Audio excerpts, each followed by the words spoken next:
Salmo 23, você pode acompanhar comigo, por favor? Diz assim a Escritura: O Senhor é o meu pastor, nada me faltará. Ele me faz repousar em pastos verdejantes, leva-me para junto das águas de descanso, refrigera minha alma. Guia-me pelas veredas da justiça por amor do seu nome. Ainda que eu ande pelo vale da sombra da morte, não temerei mal nenhum, porque tu estás comigo. O teu bordão e o teu cajado me consolam. Preparas-me uma mesa na presença dos meus adversários, unges minha cabeça com óleo, o meu cálice transborda. Bondade e misericórdia certamente me seguirão todos os dias da minha vida, e habitarei na casa do Senhor para todo sempre. Até aí tá bom, olha para cá agora, por favor. Salmo 23, talvez juntamente com o 91, são os salmos mais conhecidos de toda a humanidade, se assim eu posso dizer. Só que infelizmente, por conta de ser tão conhecido, muito bem conhecido também, às vezes ele está talhado em muitas portas. Você chega na casa de uma pessoa, você vê lá pelo menos um versículo do Salmo 23. Talhado talvez em muitas portas, mas realmente dentro de poucas famílias. Você vê esse salmo em muitos para-choques de caminhão, mas não vê dentro de tantas vidas. Você vê esse salmo aberto em cima de muitas estantes, mas fechado para muitos corações. Infelizmente, o Salmo 23 tem virado um amuleto para espantar mal olhado no meio cristão. Nós não somos do tipo neopentecostal que coloca uma rosa ungida na porta de casa para todo mal e para rosa, que pegamos o óleo que vem não sei de onde.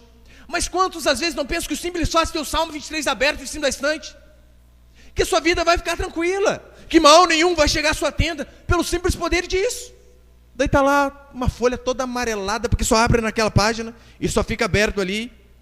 A Bíblia por si só, meu irmão, não tem poder nenhum, a não ser que nós conheçamos de fato o seu autor. O simples fato de você ter uma Bíblia não significa nada. Os salmos também eram escritos em forma de poesia. E convenhamos, poesia de muita qualidade, muito bonita. Só que para alguns ele continua sendo poesia. A diferença é que para nós, que de fato cremos na eficácia da palavra, ele não é apenas poesia bonita, mas de fato é a palavra de Deus viva e eficaz na minha e na sua vida. Foi escrito, está certo, há muitos anos atrás, mas continua sendo atual para mim e para você hoje. Conta-se que uma vez uma rádio fez um concurso, onde vários homens, várias pessoas iam recitar um texto, cada um com sua oratória. E o texto que foi escolhido foi justamente o Salmo 23. Então várias pessoas começaram a se apresentar, dizendo o Salmo 23 de cor, de forma maravilhosa. E a cada término de apresentação as pessoas aplaudiam: linda voz, que voz maravilhosa, grande homem. E então depois de várias apresentações, o dono da rádio chama um senhorzinho, que ele já conhecia há muito tempo, cristão há muito tempo. E esse senhorzinho, com muita dificuldade na fala, começa a recitar o mesmo salmo: o Senhor é o meu pastor e nada me faltará. E foi falando, e foi falando. No final do salmo, as pessoas estavam chorando aos prantos, não dizendo grande homem, mas sim grande Deus, enorme Deus, fabuloso Deus. Eu pergunto para você, qual a diferença daqueles homens para esse senhor que recitou o mesmo salmo que eles? Sabe qual a diferença? Aquelas pessoas todas conheciam o salmo do pastor. Aquele homem, aquele senhor conhecia o pastor do salmo. Isso faz muita diferença. Talvez você, por conta de muito tempo dentro da igreja, como uma moça me disse hoje, ela disse: eu me acostumei com o salmo do pastor e esqueci de fato do pastor do salmo. É interessante que Davi era pastor de ovelhas, de fato, antes de ser rei. E então, por conta disso, ele faz essa analogia maravilhosa. Ele compara o que ele fazia para com as suas ovelhas, o cuidado que ele tinha para com as suas ovelhas, com o imensurável cuidado de Deus, do supremo pastor, do bom pastor, para comigo e para com você, que de fato somos ovelhas do Senhor. A grande função de um pastor de ovelhas no Oriente Médio, continua sendo até hoje, era preparar as ovelhas para uma travessia todo dia. Ele saía antes do dia amanhecer, com o dia escuro, e ele tinha que tirar as ovelhas do curral e levar a pastos onde elas podiam se alimentar, lugar onde tinha água para beber. Só tinha um problema: no meio desse caminho, na maioria das vezes, havia deserto. Sempre havia deserto. A travessia por si só já não era fácil. mas ela dificultava ainda mais, não por conta do lugar em si, mas por conta de peculiaridade das ovelhas. As ovelhas às vezes davam mais trabalhos do que o lugar. É a mesma coisa talvez em relação a mim e a você. O Salmo 23 sempre foi um oásis no meio do deserto, mas hoje em dia, infelizmente, tem sido transformado como mandinga de crente para alcançar a prosperidade. O Salmo do pastor, do nosso pastor, do supremo pastor, Jesus Cristo, é totalmente diferente do Salmo da maioria dos pastores de hoje. Davi diz, olha, que nada me faltará. Eles pensam que nada me faltará, é dinheiro, é fama, sucesso. O Senhor me guia pelas veredas da justiça. Para muitos, é apenas para me guiar a caminho do estrelato. Bondade e misericórdia me seguirão, eles trocam por dinheiro e fama, também vão me seguir. E habitarei na casa do Senhor para todo sempre. Para muitos, e terei uma casa em Ubatuba para todo sempre. O Salmo do pastor tem sido muito diferente do Salmo dos pastores e de muitos evangélicos. Talvez a tradução melhor desse versículo primeiro aqui, o Senhor é meu pastor e nada me faltará, seria o Senhor é meu pastor e de nada tenho falta. Porque quando nós ouvimos apenas isso, nada me faltará, pode parecer que eu vou ter tudo que eu quero, tudo que eu sonho, todos os meus desejos carnais e egoístas vão ser supridos no Senhor, porque Ele é o meu pastor e nada vai me faltar. Só que na verdade poderíamos entender dessa forma, o Senhor é meu pastor e de nada tenho falta. Ou seja, tudo aquilo que for necessário para que o Senhor possa nos guiar por suas veredas, Ele vai suprir. Talvez pode não dar aquele carro zero do ano que você queira, mas se para suprir a sua necessidade talvez seja um Fusca, ora, qual o problema? Poderemos sempre dizer, não temos tudo o que queremos, mas sempre iremos possuir tudo o que necessitamos. E se o Senhor é o meu pastor, se o Senhor é o nosso pastor, nós podemos ter certeza plena. Não nos vai faltar provisão, não nos vai faltar o necessário, não vai faltar para mim e para você repouso, descanso, refrigério. E o mais interessante é que Davi sendo rei, Davi sendo rico, ele diz, o Senhor é o meu pastor. Em outro salmo ele diz, olha, diga ao Senhor, tu és o meu Senhor, outro bem não possuo, senão a ti somente. Davi tinha dinheiro, tinha fama, tinha sucesso, tinha várias mulheres, vários filhos, só que ele dizia, o bem verdadeiro que eu possuo chama-se Senhor, o meu Deus. Porque ele sabia, as coisas podem existir hoje e amanhã não. Coisas podemos ter hoje e amanhã não. Davi sabia que até a própria família ele podia ter, mas outro dia não. Haja vista que uma vez ele sai para a batalha, quando ele retorna, suas mulheres, seus filhos e toda a família dele, juntamente com a família dos companheiros de batalha, foram capturadas, levadas cativos para o exército inimigo, e a cidade foi incendiada. Davi sabia, ainda que a minha família me falte, o Senhor é o meu único bem, Ele sempre vai estar comigo. E com base no Salmo 23, eu quero passar aqui apenas 4 princípios do que verdadeiramente não vai faltar para mim e para você, segundo o Salmo 23. Primeira coisa que verdadeiramente não vai faltar a nós, repouso e direção por bons caminhos. Você pode acompanhar comigo, versículo 2 e 3, por favor?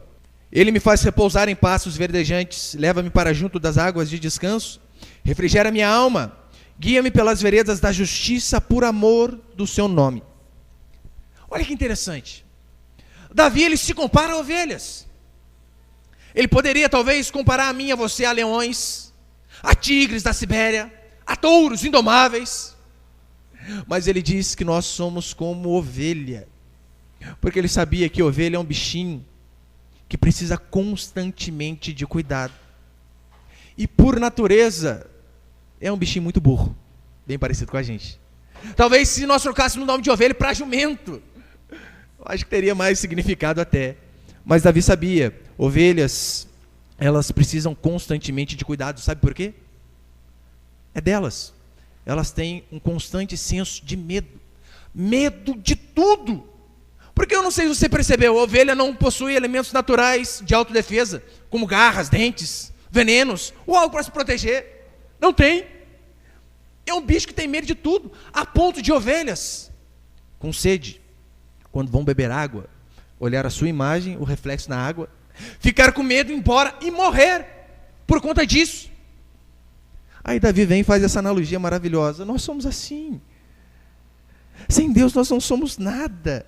Exatamente nada. É por isso que no versículo 2 diz que, olha, elas precisam de pastos e águas tranquilas, porque isso eram coisas essenciais para a vida da ovelha. Mesmo diante de uma nascente, por conta do barulho das águas, elas podiam ir embora e morrer de sede. Eu vi uma reportagem esses dias sobre alguns beduínos que são pastores de ovelha no Oriente Médio.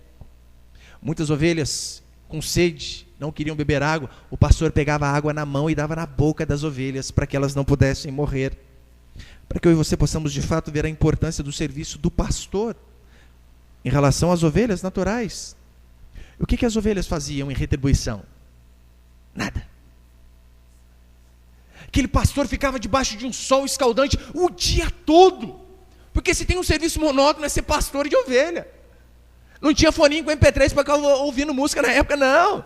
Era só ficar ali cuidando das bichinhas. Arriscava a sua vida. Às vezes animais, feras do campo tentavam atacar o seu rebanho, como Davi de fato uma vez defendeu as suas ovelhas de leão e do urso. O pastor de ovelha era uma vidinha aparentemente insignificante, mas ele dava vida por aqueles bichinhos, assim como Davi fez, arriscou sua própria vida. Você acha que as ovelhas de Davi falaram o que para ele? Obrigado. Mais ou menos por aí. Você acha que elas agradeceram Davi? Agradeceram nada. Foram embora para casa e no outro dia queria pasto verdejante de novo. É um retrato que tem muito a ver comigo e com você. O Senhor tem suprido a cada dia as nossas necessidades. O Senhor tem cuidado a cada dia da minha e da sua vida. Desde a hora que nós acordamos pela manhã, até a hora que nós dormimos à noite. Você tem noção do tanto de perigo que você correu para você chegar nesse lugar de culto hoje? Quantas pessoas que brigam em casa com o cônjuge e saem dirigindo por aí feito malucos. Sabia que muitos acidentes de trânsito são por conta de discussões conjugais? Você não tem nada a ver com o negócio, foi a dona Maria lá que queimou arroz. E por causa disso o seu Zé saiu bravo e atropelou você.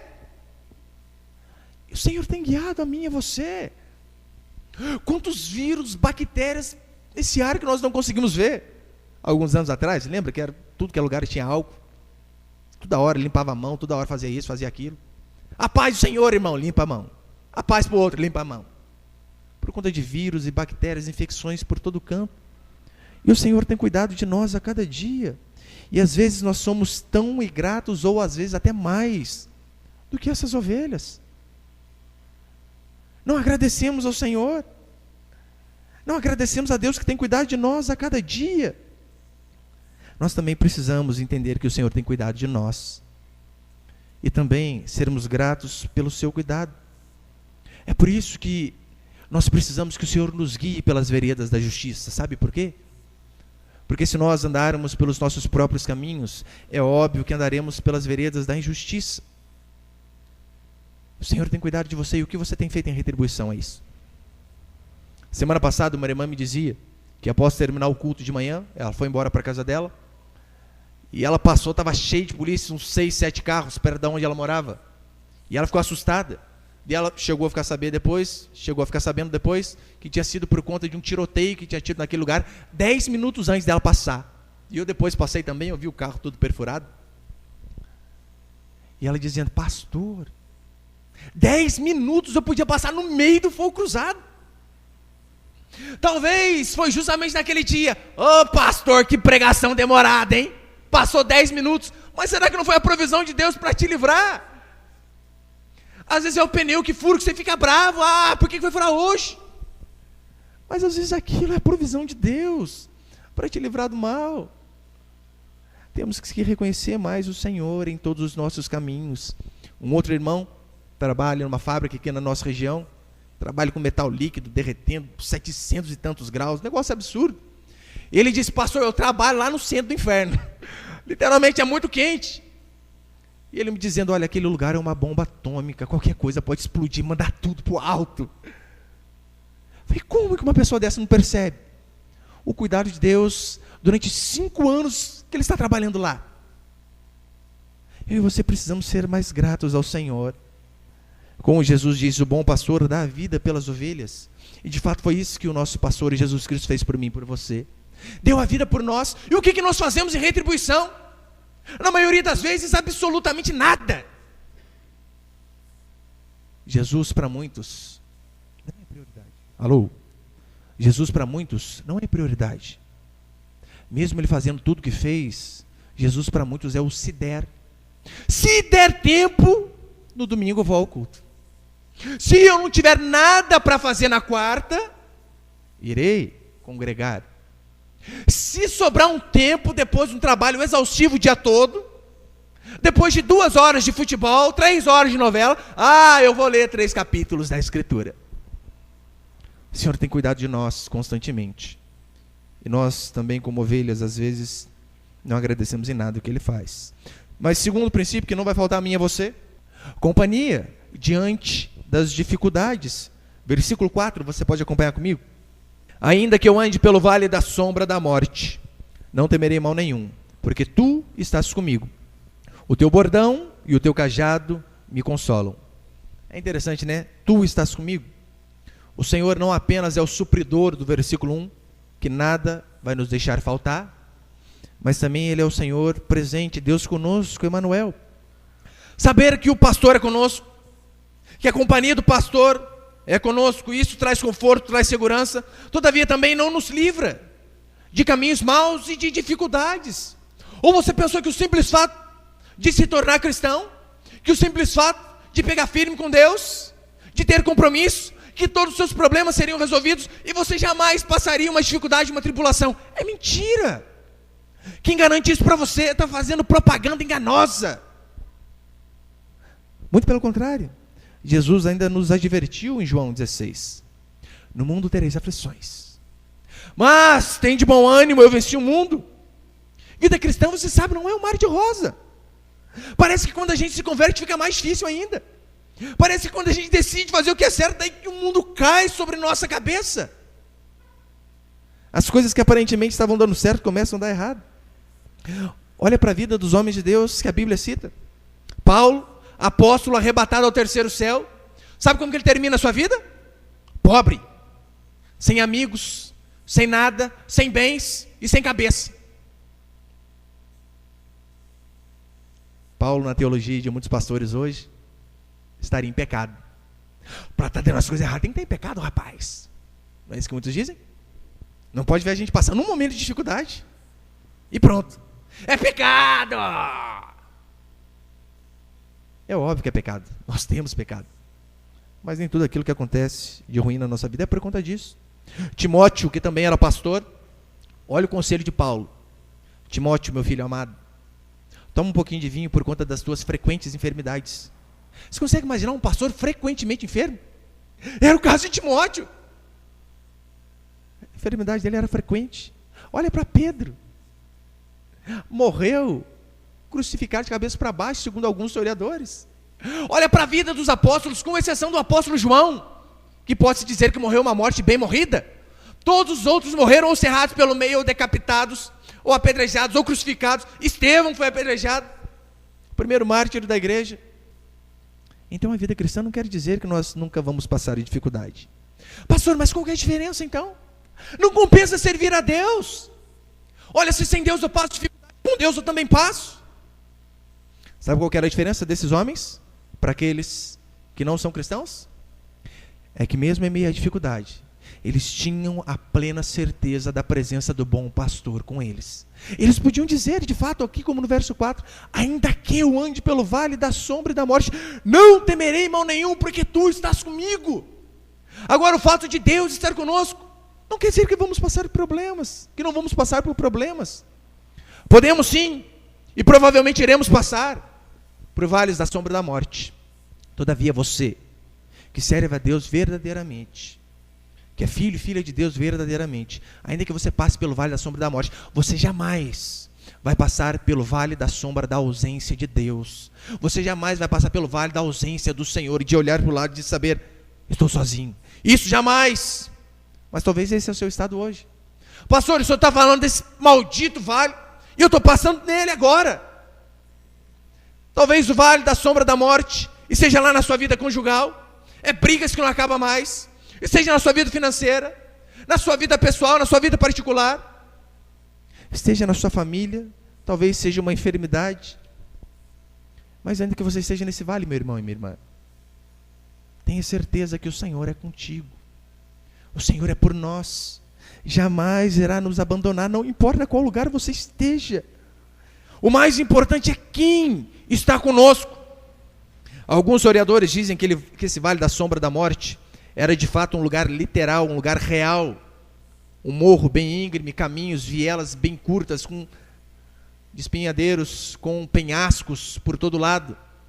E era disso que Davi estava se referindo quando ele dizia vale da sombra da morte. Além de ser lugares onde os animais eram mais suscetíveis a ataque, as ovelhas eram mais suscetíveis a ataque de outros animais. Eu não sei se você já percebeu, eu pelo menos às vezes eu fico doido só de ver.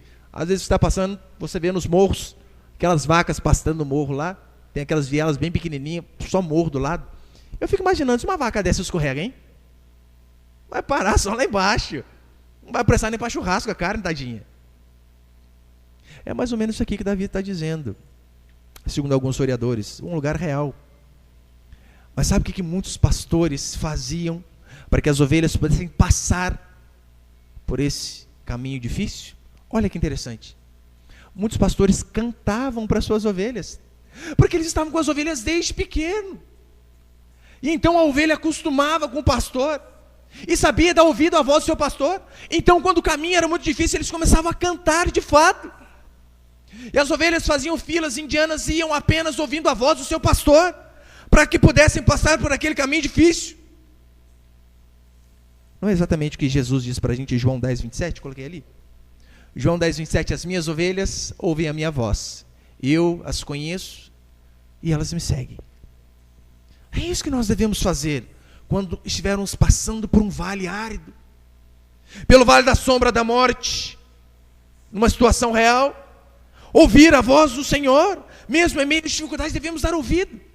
Pastor, mas quando que Deus fala comigo? Ora, toda vez que você abre a Escritura, você está ouvindo a voz de Deus. Pastor, mas eu queria ouvir a voz de Deus de forma bem audível. Leia a Escritura em voz alta. Sabe quando que Deus fala com você? Toda vez que você vem ao culto, e o pastor de fato lê o texto, explica o texto de forma correta e aplica de forma correta. É o próprio Deus falando comigo e com você. Deus fala com você às vezes na boca da sua esposa, na boca do seu marido, dos seus filhos. E às vezes Ele está constantemente falando, só que nós não queremos ouvir. A maioria dos caminhos maus que nós passamos é por conta de escolhas erradas que nós fazemos. Pode ter certeza, muitos são dificuldades da vida, é verdade.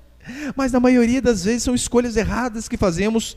Nós deixamos de ouvir a voz do pastor e por conta disso começamos a andar para longe.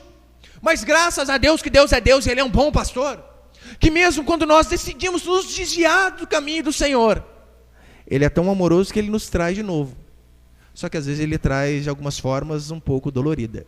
É por isso que diz aqui, né? A vara e o cajado, ou o bordão e o cajado. Normalmente o cajado do pastor ele tinha 3 funções básicas. Primeiro, era aquele cajado, sabe, que tem um gancho na ponta. Às vezes a ovelha caía em alguma ribanceira, em algum lugar que fugia da extensão do braço do pastor. Então ele tinha como laçar e trazê-la de novo para a estrada. Mas também alguns, além daquele arco, eles tinham também uma ponta bem aguda atrás, para defender as ovelhas de outros animais. Porque às vezes outros animais atacavam as ovelhas. Haja vista que Davi teve que fazer isso. Um urso e o leão tentou pegar as ovelhas do pai dele. Mas também o cajado servia para colocar as ovelhas no caminho certo. A ovelha começava a andar para o caminho errado, não dava ouvidos à voz do pastor. Era uma cajadada no meio da cabeça da bichinha para dizer endireita. E às vezes Deus faz isso comigo e com você. Nós ouvimos, só que teimamos em não obedecer. E nós vemos que o cajado, sim, ele protegia, ele salvava, mas também disciplinava. É óbvio, não apenas para fazer sofrer, mas para corrigir. Certa vez, um grupo de turistas que estavam passando ali por Israel e Egito, e eles então vendo aqueles beduínos, aqueles pastores cuidando das ovelhas, pediram para o guia parar o ônibus, que eles queriam tirar fotos. E então eles começaram a tirar fotos, e alguns começaram a perceber que um pastor das ovelhas pegou uma ovelha no colo, propositalmente quebrou a pata da bichinha e depois começou a enrolar com uma fita, com alguma coisa. Eles ficaram apavorados. Cadê a sociedade protetora dos animais nesse lugar? Não existe. Então eles disseram para o guia: procure saber o que está acontecendo, esse homem é um criminoso. Então o guia foi conversar com esse beduíno, com esse pastor. E então ele, tranquilamente, enrolando a patinha da ovelha, quebrada, berrando de dor, ele disse assim: olha, essa ovelha tem sido um animal muito travesso. 3 vezes ela já fugiu. Deu o que fazer para achar. A sua lã é constantemente danificada por conta de gravetos e espinhos. A última vez ela quase foi picada por uma cobra. Eu fiz isso, que doeu mais em mim do que nela, é porque eu a amo. Sabe o que a maioria dos pastores, amigos meus, me disseram? Vende para o abate. Porque ovelhas, elas não podem ser comercializadas assim, olha, você cuida, agora eu vou passar para o outro. Não. É por isso que quando nós vemos pastores de ovelhas, literalmente falando, você sempre vê 2. Porque o mais velho sempre está com o mais novo para ensinar para que a ovelha possa, desde sempre, acostumar com aquele outro. Porque na falta do mais velho, ela vai ouvir a voz daquele pastor. E eles preferem, os pastores, vender para o abate do que vender para outro pastor. Não que o pastor seja ruim, ele pode ser bom, até melhor que ele, mas que a ovelha não se acostuma. Então esse pastor disse isso: olha, eu fiz isso porque de fato eu me preocupo com essa ovelha. Ela é rebelde, mas é importante para mim. De fato, por algum tempo agora ela não vai poder andar direito. As amigas delas vão ficar andando por aí, mas eu vou carregar ela nos braços para onde for necessário. E às vezes que Deus age assim conosco também. Constantemente, nós sabemos, na maioria das vezes, meu irmão, você não precisa ouvir um pastor. Na maioria das vezes você sabe o que é certo e o que é errado. Você sabe se tal relacionamento é de Deus ou não. Você sabe se aquela decisão é de Deus ou não. Você sabe se aquele caminho é correto ou não. Só que nós somos teimosos e achamos que nós sabemos melhor do que Deus. E decidimos andar pelos nossos caminhos. Daí Deus às vezes pega nós pelo pescoço com aquele ganchinho, às vezes taca um espinho, às vezes dá uma quebradinha na perna, mas tudo porque Ele nos ama. Porque ora, Deus de fato disciplina quem ama. Ou você não faz assim com os seus filhos, você que tem filho? Você vê o seu filho pequeno, indo para um lugar onde tem um rio bem grande, ele não tem a mínima ideia de nadar, e ele tem grande chance de cair naquele rio. O que você faz, você que é pai, você que é mãe? Deixa o menino, ele precisa aprender com os tombos da vida. É isso que você faz? Duvido. Você corrige. Você repreende. Se necessário, bate. Para não ver o seu filho indo para o caminho errado. Algum tempo atrás passou uma reportagem na TV sobre uma mãe que ela amava tanto o filho dela que era dependente de drogas, que quando ela saía para trabalhar, ela amarrava o filho na mesa com corrente e no botijão de gás, para que ele não pudesse sair para a rua quando ela estivesse ausente. Os direitos humanos ficaram loucos para variar, né? Não, onde já se viu uma mãe fazer isso? Eu pensei da mesma forma, não já se viu uma mãe que ama tanto o filho assim numa sociedade que nós vivemos hoje. E isso é amor. Quando nós amamos, às vezes tomamos medidas drásticas, como diz Hebreus 12:11. Toda disciplina com efeito no momento não parece ser motivo de alegria. Você sabe, se tomou as varadas do seu pai lá quando você era menor, eu duvido você tomar varado sorrindo. Na hora é doído. Toda disciplina com efeito no momento não parece ser motivo de alegria, mas tristeza. Ao depois, entretanto, produz fruto pacífico aos que têm sido por ela exercitados, fruto de esperança. É assim que Deus faz comigo e com você. Quando nós teimamos em não ouvir, a disciplina, na verdade, é apenas uma correção de rota para nos pôr no caminho de novo. Terceira coisa, que não vai faltar a mim e a você: honra diante dos inimigos e proteção. Você pode acompanhar comigo, versículo 5, por favor? Preparas-me uma mesa na presença dos meus adversários, unges minha cabeça com óleo, o meu cálice transborda. Se você, meu irmão, pegar esse versículo isolado, você vai ver o tanto de gente fazer heresias absurdas com base nele. Absurdas. Eles pegam essa parte que prepara uma mesa na presença dos meus adversários e acham que é o seguinte: ah, Senhor, me honra e humilha o próximo. Aqueles que não me ajudaram vão se arrepender. Tem até uma musiquinha, né? Sabor de fel, sabor de mel. Quer uma música mais vingativa do que essa? Quem te viu passar na prova e não te ajudou. Talvez conhece, né? Inspirada por Valesca Popozuda, beijinho no ombro. É a mesma. Inspiração é a mesma. Humilhar aqueles que não nos ajudaram. Mas será que de fato é isso que Deus estava fazendo? É isso que Deus estava querendo dizer para mim e para você? Será que é isso que é honra? Ver aquelas pessoas que não nos ajudaram? que não nos deram crédito, sendo humilhadas? Será que a honra é você chegar num carro bom e ver o vizinho chegando de Havaiana? Pode ter certeza, não é isso que Deus estava dizendo aqui, através desse salmo na boca de Davi. Como eu falei, talvez muitos interpretam errado a Escritura e pensam dessa forma. Olha o absurdo que eu ouvi há algumas semanas. Pastor na rádio. E sabe quando a pessoa entra ao vivo e fica os dois conversando lá? E a mulher dizendo que ela estava prosperando, que agora estava com dinheiro, tinha aberto uma empresa, não sei das quantas lá. E ela começou a lembrar que uma vez um gerente tinha menosprezado ela. E olha o conselho do pastor, apóstolo. Olha o conselho. Volta lá naquele banco. Vai lá naquele gerente que não deu a mínima para você. E diz assim para ele: a partir de agora eu quero você cuidando da minha conta. Você via escorrendo aqui, né? A raiva, o ódio.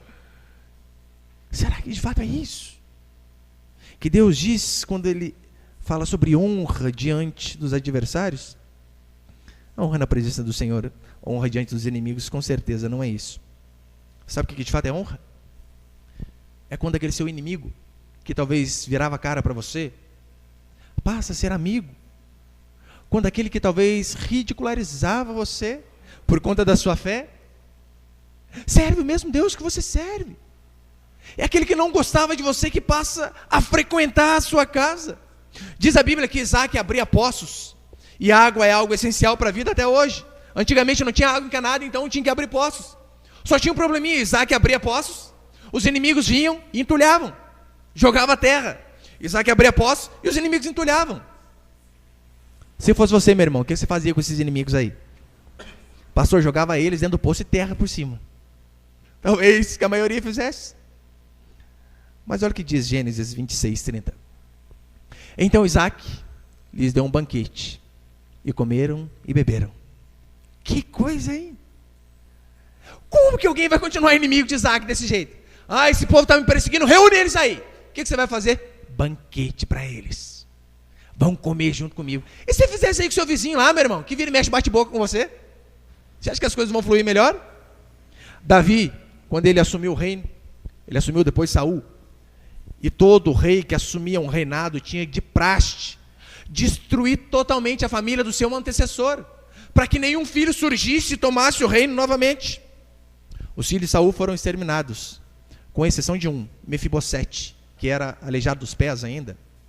E então Davi um dia manda procurar: existe alguém da família de Saul? E as pessoas procuram e acham Mefibosete. Se fosse você, talvez a coisa que mais viria na cabeça de Mefibosete foi o que viria na nossa cabeça. Ele está me procurando para me matar em praça pública, vai acabar comigo, eu sou o único que sobrou. Sabe o que Davi fez? Lembrando, Saul tentou matar Davi. Davi manda chamar Mefibosete e diz assim, 2 Samuel 9:11: comeu, pois, Mefibosete à mesa de Davi. Davi disse assim para ele: enquanto eu for rei, você vai comer a minha mesa.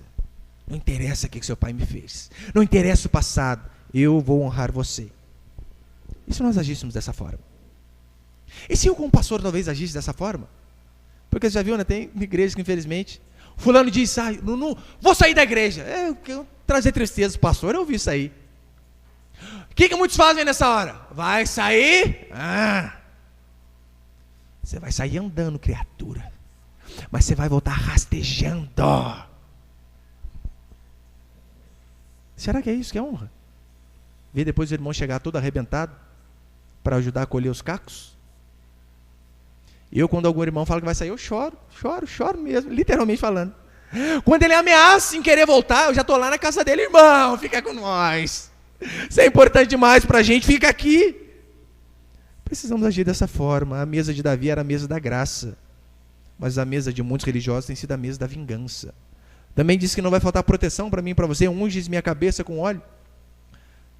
Essa unção com óleo, essa passada de óleo sobre as ovelhas, tinha dois motivos.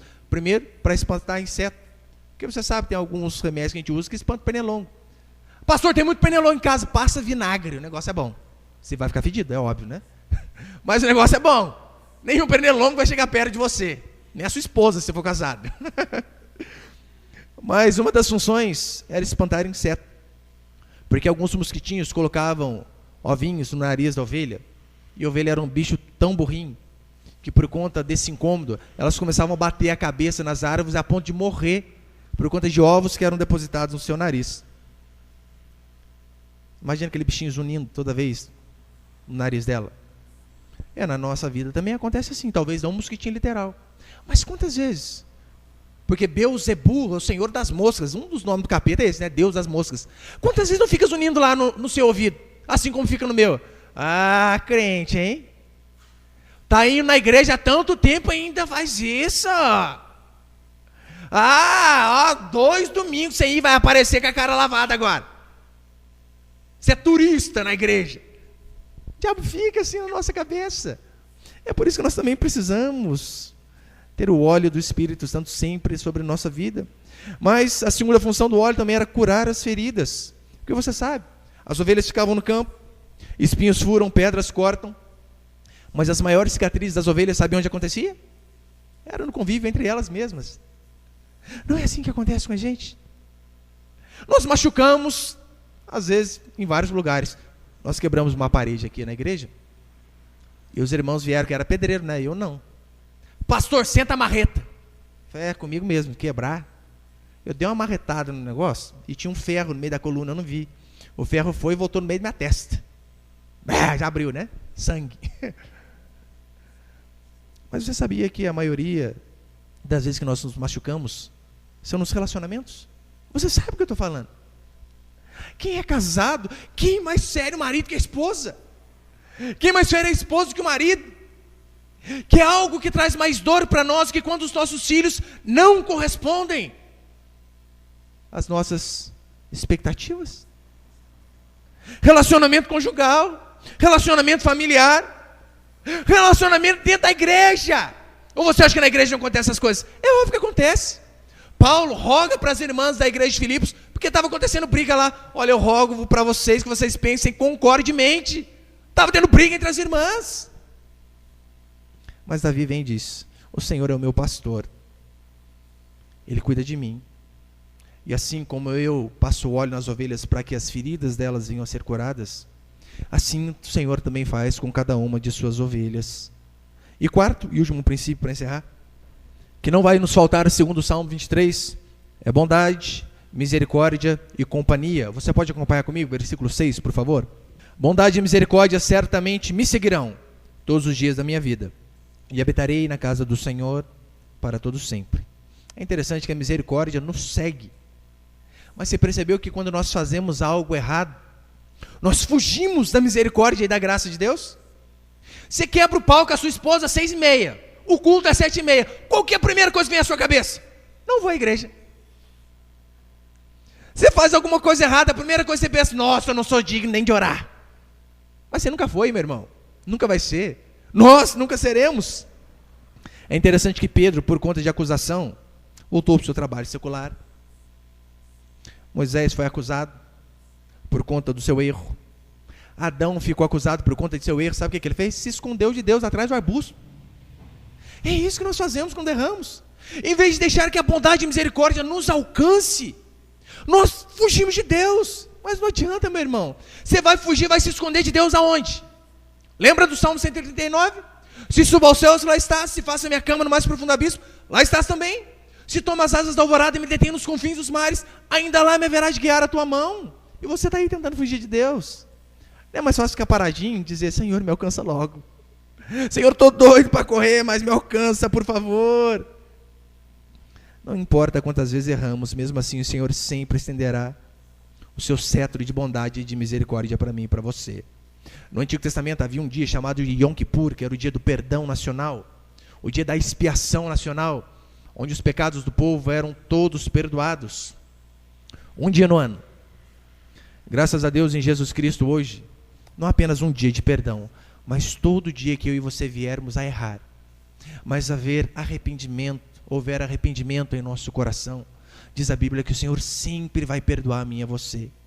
Se confessarmos os nossos pecados, Ele diz, Ele é fiel e justo para nos perdoar os pecados e nos purificar de toda injustiça. Mas também o Salmo diz que não vai faltar a mim e a você companhia. A consequência da bondade e da misericórdia nos alcançar é a companhia do Senhor, sempre. Companhia, comunhão, é saber que Deus está sempre conosco. Aqui no versículo anterior, quando ele diz, olha, o meu cálice transborda, também tem um fundo histórico. O meu cálice transborda. Nas festas judaicas, quando você recebia alguém, e aquela pessoa era importante para você, você queria que ela ficasse mais com você, você deixava ali o cálice dela, a taça dela sempre cheia. Para dizer que você gostava demais daquela pessoa, você colocava até transbordar, até cair. Quando começava a acabar, estava subentendido que a pessoa tinha da linha. Eu entendo os irmãos, você acha que eu não entendo? Às vezes eu vou na casa dos irmãos e falo, pastor, toma coca. Aleluias, tomo. Pastor, toma mais um pouquinho disso aqui, eu tomo. Daí quando eu vejo que os irmãos não oferecem mais, eu já entendo, né? Pastor, já deu por hoje, hein? Tá na hora, rapaz, vai embora. Acabou a coca, o salgadinho, o pão, tá na hora de ir embora. Brincadeira, mas esse era um sinal de que a pessoa era importante. Talvez você pense assim, pastor, eu não sou importante para ninguém. Meus pais não se importam comigo. Meu marido, minha esposa, não se importa comigo. Ninguém dá a mínima para mim. Meus amigos não se importam comigo. Ora, se Deus se importa com você, por que você vai ficar aflito? Porque o Zé Ninguém não dá bola para você, passa perto de você e não cumprimenta, sabendo que o Deus do céu mandou o seu filho morrer na cruz, para mostrar o quanto se importa conosco. Daí você está preocupado, porque o Zezinho não olha para mim. Saiba que Deus se importa conosco em todo o tempo. E para encerrar, se você de fato quer receber essas bênçãos do Salmo 23, eu tenho certeza que você, assim como eu, você quer. Há duas condições para que nós venhamos a ser abençoados por Deus, segundo esse Salmo. A primeira coisa é que você não olhe para o Salmo apenas como uma poesia bonita, apenas como um livro, como uma historinha para você contar para os seus filhos, mas que você olhe para o Salmo, para a Escritura e creia na eficácia da palavra. Mas a segunda coisa, sabe qual é? É ser ovelha. Porque o Salmo é do pastor que cuida de ovelha. E se você não é ovelha, que recompensa você vai ter? Nenhuma. Agora, ovelha é um bichinho totalmente dependente, você também precisa entender que você sem Deus não é nada, você é totalmente dependente dele. Você vê cachorro se virando sozinho, você vê outros animais se virando sozinho. Você percebeu que ovelha precisa de cuidado o tempo todo? Se não tem um pastor guiando, se não tem um pastor dando direção. E Davi é maravilhoso que ele diz assim, ele poderia dizer, né? O Senhor é o meu boiadeiro, nada me faltará. Boiadeiro que cuida de boi, animais fortes. Não. Ele diz, o Senhor é o meu pastor. Porque ovelha não tem nem um pouquinho de QI. Ovelha é um bichinho que precisa de cuidado o tempo todo. Convenhamos, se você já foi a algum circo, você sabe o que eu estou falando. Quais são os animais que fazem sucesso no circo? É o tigre da Sibéria. É o macaquinho trapezista, não sei de onde. É o elefante que veio da Índia. Você já viu algum circo que tem lá um slogan? Ovelhas saltitantes de Israel. Tadinho, vai fazer o quê? Vai colocar ovelhinha, não sabe fazer nada. As pessoas não dão a mínima. Aí Davi vem e diz, nós de fato somos ovelha. Nós não somos pavão com esplendor e de beleza. Não somos leões fortes e dono da selva. Mas somos ovelhas que dependemos de um pastor cuidando de nós, como diz aqui no verso 6. E para encerrar, só para que nós tenhamos uma noção maior do que o contexto significava, nós precisamos também trazer o contexto histórico, que antigamente todo judeu, ele tinha por obrigação, pelo menos uma vez por ano, fazer a peregrinação da onde ele estava até Jerusalém, até o templo, pelo menos uma vez por ano. Independente do lugar que ele morava, ele precisava ir, pelo menos uma vez por ano. E quando Davi diz esse salmo, ele também está dizendo, aqueles judeus também criam que, olha, nós vamos à casa do Senhor, e o Senhor de fato vai cuidar de nós, vai guiar as nossas vidas, por mais que o caminho seja difícil, e às vezes o caminho é. Lembra a parábola do bom samaritano? No meio do caminho encontraram, arrebentaram com ele, deixaram ele semi-morto. Esses viajantes sabiam que eles também podiam sofrer alguns ataques desse tipo. Mas mesmo assim, eles tinham certeza que, olha, o Senhor vai nos guiar e nada vai nos faltar, mesmo que nós venhamos a passar pelo vale da sombra e da morte. Lá no templo físico, esse era o pensamento que eles tinham. Deus tem preparado um banquete para nós, e é óbvio que eles falavam de um banquete espiritual. Esse mês também foi o dia da padroeira dos católicos, e você deve ter acompanhado na Via Dutra várias pessoas peregrinando até Aparecida. Eu assisti uma reportagem de um grupo de pessoas, juntamente com um repórter, que eles caminharam 570 quilômetros até chegar a Aparecida. Passaram inúmeras dificuldades, morros, sol escaldante, chuva, perigo para todo que é lado. Mas eles tinham em mente: nós vamos chegar a Aparecida. E isso fortalecia a fé deles. Nós não temos um templo físico, isso é verdade. Mas nós também sabemos que nessa vida somos peregrinos. Estamos nessa vida de passagem, como diz a Escritura. E sabemos que essa nossa peregrinação rumo a Canaã celestial, às vezes vai oferecer caminhos difíceis, caminhos tortuosos, vale da sombra e da morte. Todavia, nós devemos sempre permanecer com os olhos fitos no nosso destino, não apenas aqui nesse mundo, que não devemos viver apenas olhando para cá. Os santos da Bíblia, toda vez você via, eles viviam nesse mundo como nós vivemos, mas os olhos deles não estavam aqui apenas, mas contemplavam o galardão, a recompensa, a cidade celestial que estava por vir, como diz Hebreus 11, Hebreus 11, 13, versículo 16. Todos estes morreram na fé sem ter obtido as promessas, vendo-as porém de longe, saudando-as e confessando que eram estrangeiros e peregrinos sobre a terra. Grandes homens de Deus sabiam: olha, por mais que o Senhor possa nos abençoar em muito aqui, e é óbvio, vamos orar por isso, que possamos morrer como Davi, abastado de dinheiro e em ditosa velhice, que Deus nos dê a graça. Mas mesmo Davi sabia: eu sou peregrino aqui, esse mundo aqui vai ficar para trás. No versículo 16 ele ainda diz: mas agora aspiram a uma pátria superior, isto é, celestial. Por isso Deus não se envergonha deles, de ser chamado seu Deus, porquanto lhes preparou cidade. Essa deve ser a minha e a sua visão. Saber que nós vivemos nesse mundo com os pés, mas que os nossos olhos têm que estar sempre lá, na outra vida que o Senhor tem nos preparado. Porque convenhamos, se a sua esperança é apenas aqui, você constantemente vai se ver frustrado. Paulo já disse: a nossa esperança em Cristo se limita apenas a essa vida. Somos os mais infelizes de todos os homens.